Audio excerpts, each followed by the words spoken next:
Troca o meu coração, orgulhoso e ferido, pelo teu coração, Jesus, manso e humilde, que diminua eu até desaparecer, que cresça a tua graça que reina em mim,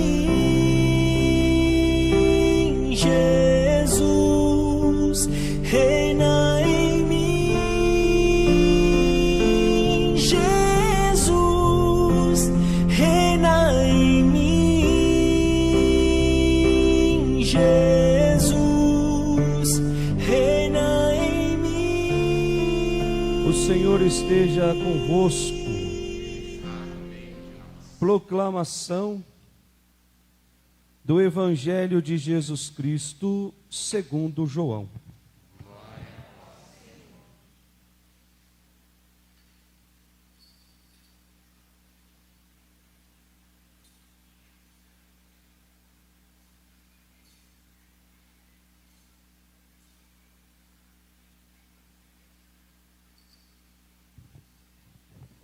Estava próxima a Páscoa dos judeus e Jesus subiu a Jerusalém.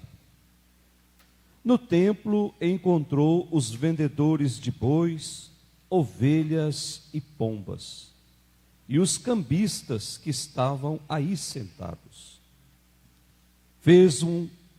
Então fez um chicote de cordas e expulsou todos do templo.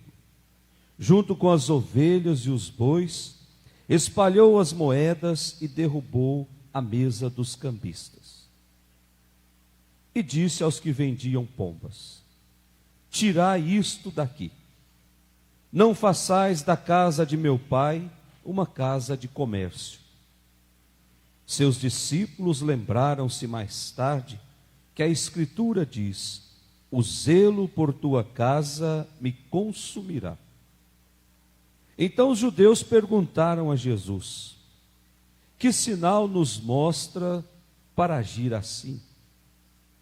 Ele respondeu: destruí este templo e em 3 dias o levantarei.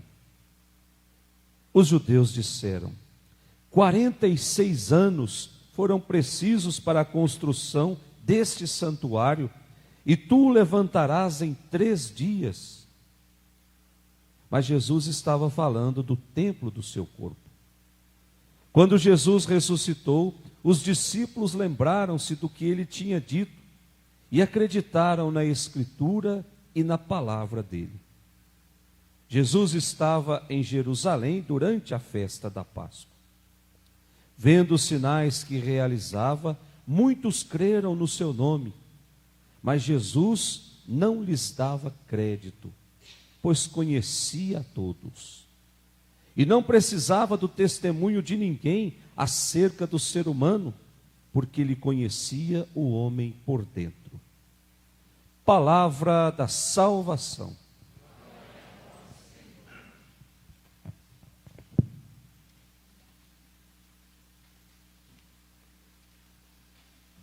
Que as palavras do Santo Evangelho perdoem os nossos pecados. Amém.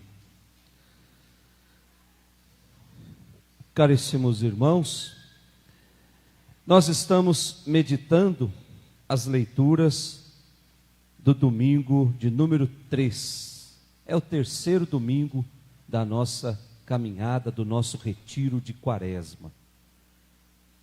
De um total de 5 domingos, então já passamos um pouco da metade no nosso retiro.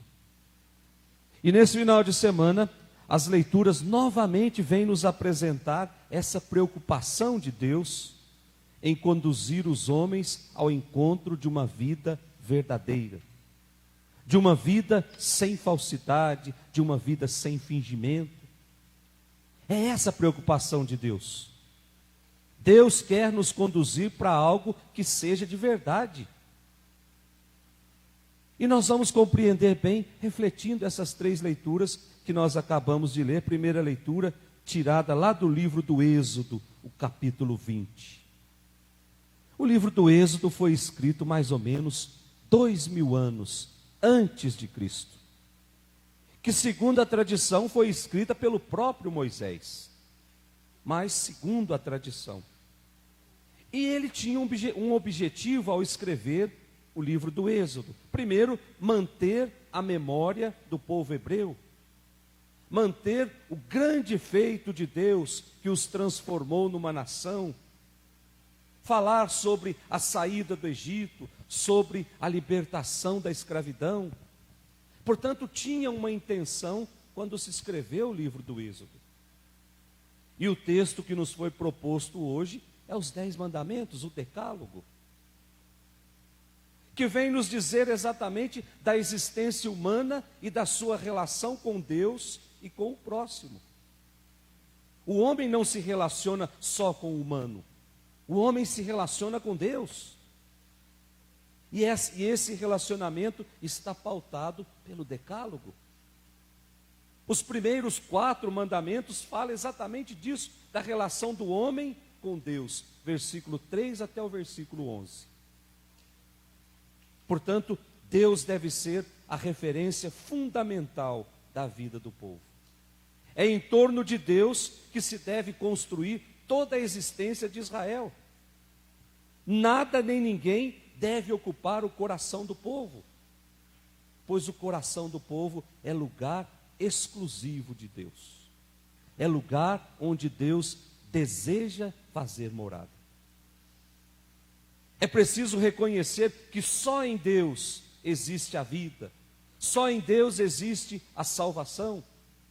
Versículo 3 da nossa primeira leitura. E essa salvação, diz a primeira leitura, ela não pode ser oferecida por nenhuma criatura fabricada pelo homem.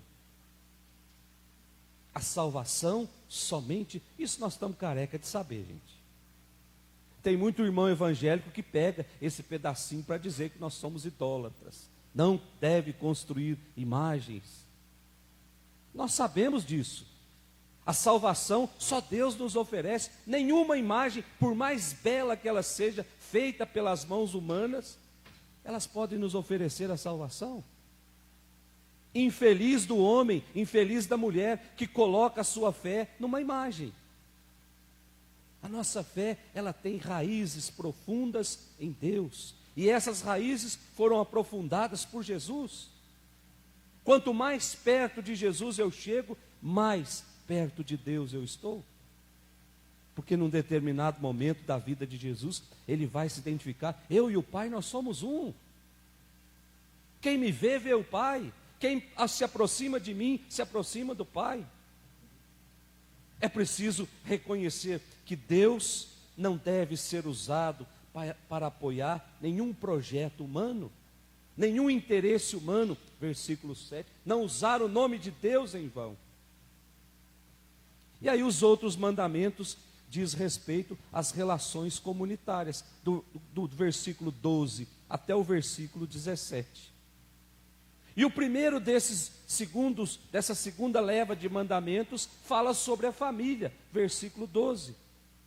É preciso reconhecer que existe uma dependência em relação aos outros, que são vinculados a uma mesma família, que são vinculados a uma mesma cultura. O texto pede que cada membro dessa família respeite a vida do irmão. Não matarás. Que as relações sejam respeitadas, versículo 14. Também exige que se respeite absolutamente os bens dos outros, não cobiçar aquilo que não é seu. Pede o respeito pela fama e pelo nome do irmão, versículo 16. Portanto, meus irmãos, Deus está interessado na nossa liberdade. Deus está interessado na liberdade do povo, e os mandamentos, eles vêm para contribuir com isso. Então, ao apresentar os mandamentos, não é uma forma de privar o homem da sua liberdade, não é uma forma de privar uma comunidade da sua liberdade, mas é uma forma de garantir a vida.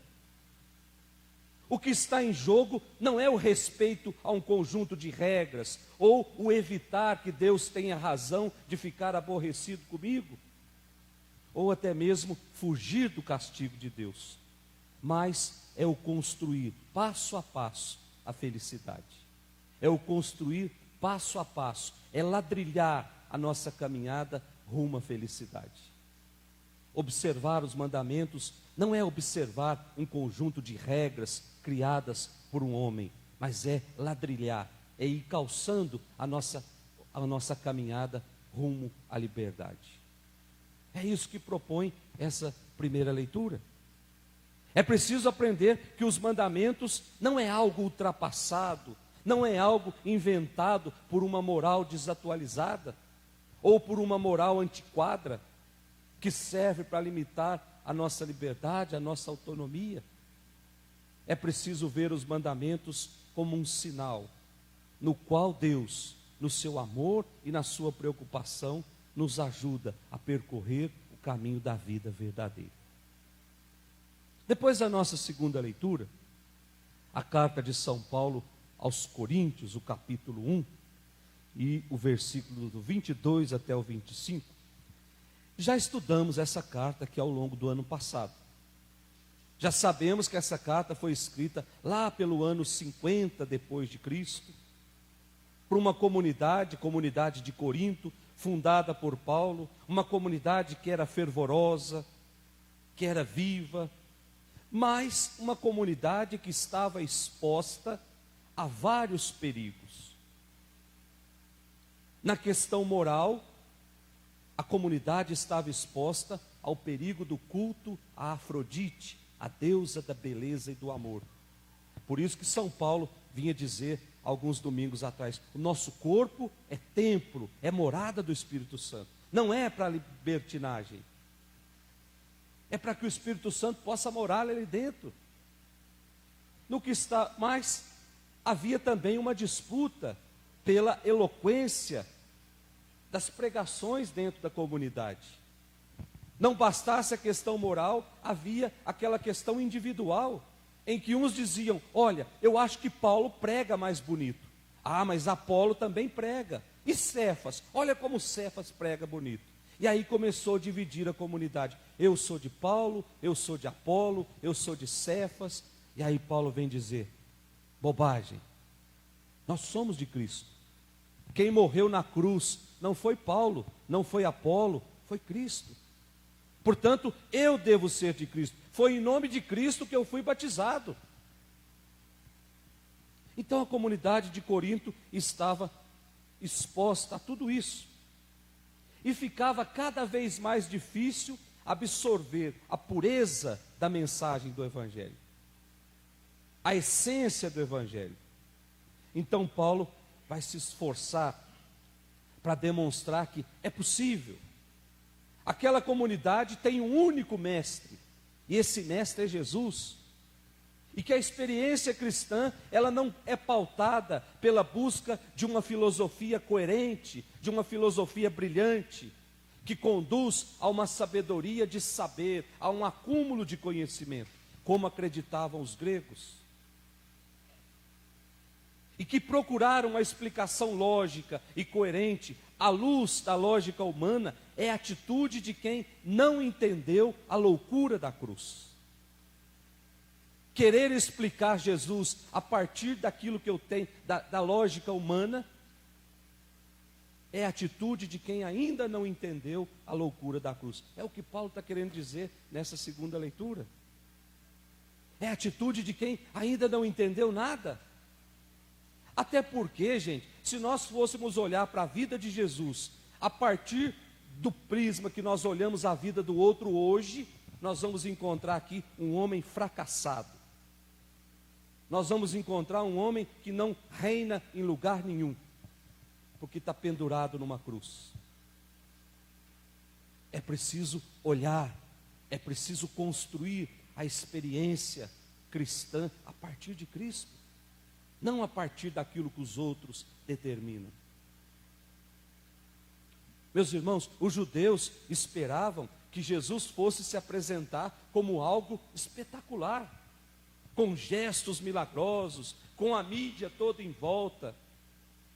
Por outro lado, os gregos esperavam algo que se explicasse com belas palavras, com argumentos bonitos, com discursos lógicos. A essência da mensagem cristã está na cruz. E São Paulo, na carta aos Coríntios, faz questão de dizer tudo isso. Na loucura da cruz, de um Deus que assumiu a forma humana para ensinar os homens que a verdadeira vida é aquela que se faz doação. E isso não se explica pela lógica humana. Vida verdadeira é aquela que faz com que eu me consuma pelo outro. Quantas vezes eu já usei a metáfora da vela? Uma vela acesa, ela tem a sua utilidade. Num lugar escuro, ela serve para iluminar. Uma vela apagada não serve para nada, principalmente no lugar escuro. Cristão apagado, nessa escuridão que nós estamos vivendo, não serve para nada. Mas para que essa vela possa iluminar, ela vai gastando aos poucos. E assim nós também vamos gastando a nossa vida, para que o outro possa caminhar na luz. É essa a certeza, é essa a beleza da experiência cristã. Eu gasto a minha vida para que o outro possa experimentar dessa vida. Igualzinho Jesus gastou a sua vida inteira para que a gente pudesse caminhar na luz. Se tem gente caminhando nas trevas, é porque quer. Jesus não deixou ninguém de fora. E aí a gente olha o evangelho de hoje, o evangelho de São João, o capítulo 2. Esse evangelho se passa lá no templo de Jerusalém. Templo bonito, construído por Herodes, que faz questão de dizer que gastou 46 anos para construir todo o templo. Então vocês não se preocupem que nós começamos a construir aqui em 2010, falta muito para ficar bonito. E o templo foi algo, um marco na gestão de Herodes, mas que ficou pronto 9 anos antes de Jesus nascer. Então quando Jesus nasceu, o templo não tinha completado 10 anos ainda. E aí o evangelho de João vem dizer que estava próxima a Páscoa, e que grande multidão tinham ido a Jerusalém para a festa da Páscoa, para oferecer os sacrifícios da Páscoa. E aí é que a gente abre um parênteses. Diz os estudiosos que na festa da Páscoa, a festa mais importante dos judeus, todo mundo queria oferecer sacrifícios no templo. Segundo os estudiosos, eram oferecidos mais ou menos 18.000 cordeiros no templo. O sangue de 18.000 animais. E o lugar onde se oferecia o templo, quem fosse lá oferecer, andava com o sangue até perto do joelho, de tanto sangue que tinha ali dentro. Por quê? Porque o judeu acredita que Deus se agrada com o sangue. Por isso ofereciam sangue de animais. Mas também ofereciam dinheiro, ofereciam ofertas. Então havia sangue por toda parte no templo. E o dinheiro que era arrecadado nessas grandes festas era para o sustento da família do sumo sacerdote. Portanto, lá na porta do templo tinham as bancas para trocar o dinheiro, porque não era aceito, segundo os judeus, Deus não aceitava dinheiro de romanos. Então era preciso trocar o dinheiro dos romanos pelo dinheiro dos judeus, para que a oferta pudesse ser aceita dentro do templo. Então é nesse contexto que Jesus realiza esse gesto profético.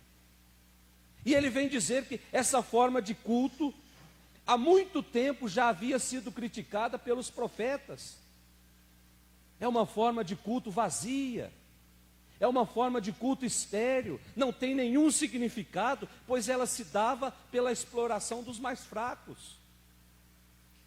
Quem não tinha dinheiro para oferecer um cordeiro, precisava pelo menos oferecer uma pombinha. Lembra Maria e José, quando foram apresentar Jesus no templo, que compraram lá um casal de rolinhas, mais barato ainda, porque não tinham dinheiro. Era uma forma de explorar os mais fracos. E aí Jesus vem dizer, isso não está certo. E aí tem esse gesto profético. E essa história, meus irmãos, ela se repete hoje.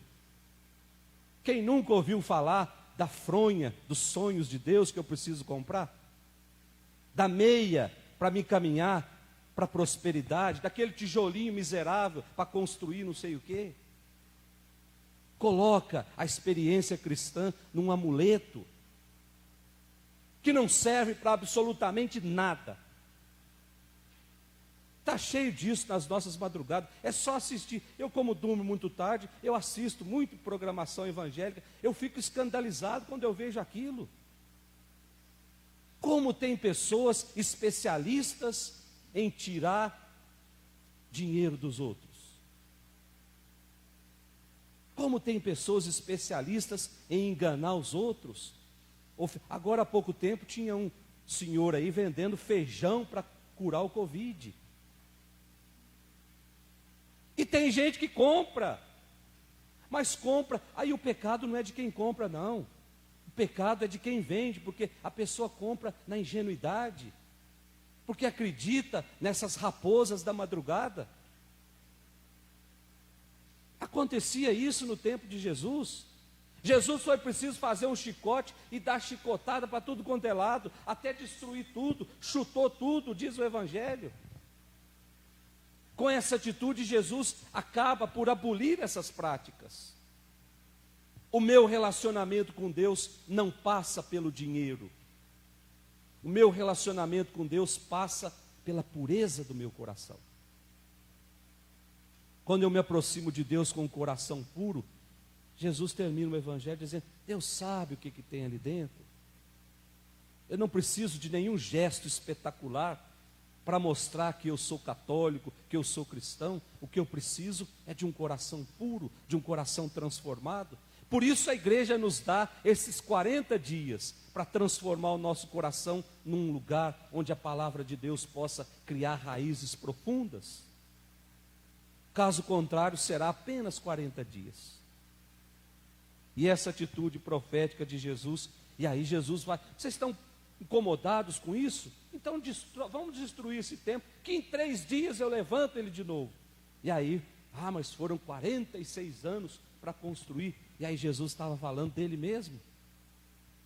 Era como se Jesus estivesse dizendo, me matem, que daqui 3 dias eu volto. E foi isso que aconteceu. Portanto, agora Jesus é o novo templo. É em Jesus que Deus reside.